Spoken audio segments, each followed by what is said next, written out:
The pick is in.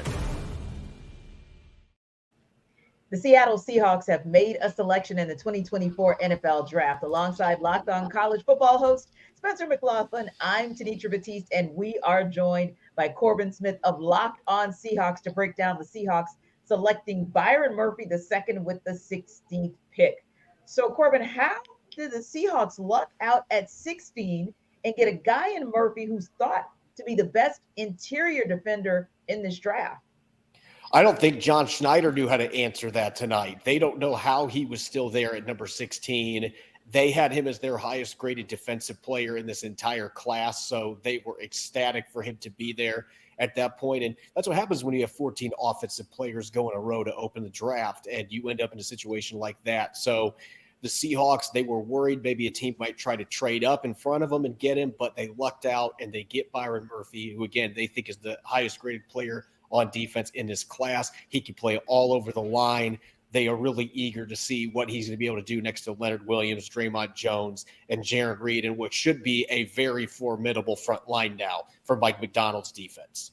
Yeah, they're trying to get back to like their Legion of Boom days, it seems like, up in Seattle. But what for you is Murphy's best asset? To me, it's the athleticism and the motor. Those are the two things that immediately jump off the tape. We're talking about a guy at 297 pounds, ran a 4.87 40-yard dash. He actually was a running back when he first started in high school. So you can see some of that athleticism, even though he ate his way out of that position. And you can see the ability to penetrate gaps. And he, for his size, I mean, 297 is not big for a defensive tackle, but he actually was the one playing a lot of nose tackle reps for Texas, not 366-pound Devondre Sweat. So he plays with great lower body power, uses his hands well, good leverage, physical player. He can handle double teams. So I think that was one of the reasons the Seahawks were really excited about him, not just his athleticism and the fact that he led the country, according to Pro Football Focus, in pass rush win rate for defensive tackles. It's just the fact that he can play up and down the line, and he plays much bigger than his size on top of that athleticism. Now, when you look at the possibility of Murphy being ready for day one, what do you want to see him improve on so that he is indeed ready for that first game of the season?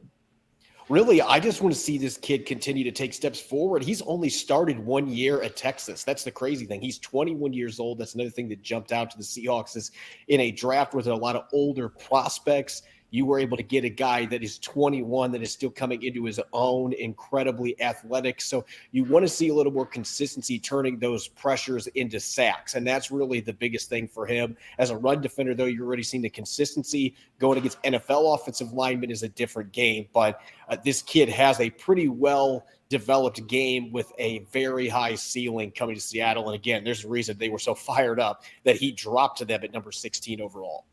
For more on the Seahawks, subscribe to Locked On Seahawks on YouTube or wherever you get your podcasts.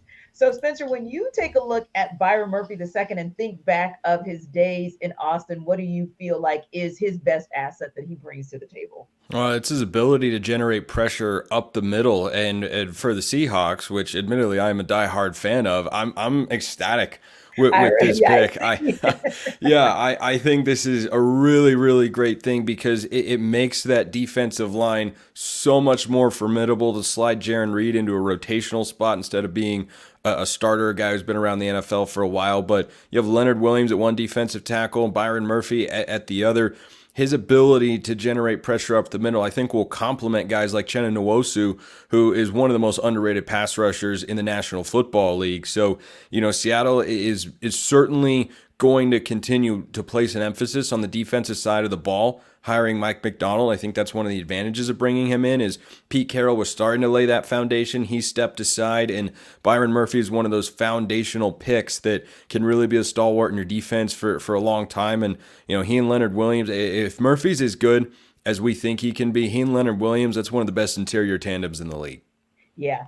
People are about to be really afraid, as they should be, of that tandem. For continuing coverage of the 2024 NFL Draft, subscribe to Locked On NFL on YouTube or wherever you get your podcasts. Part of the Locked On Podcast Network, your team every day.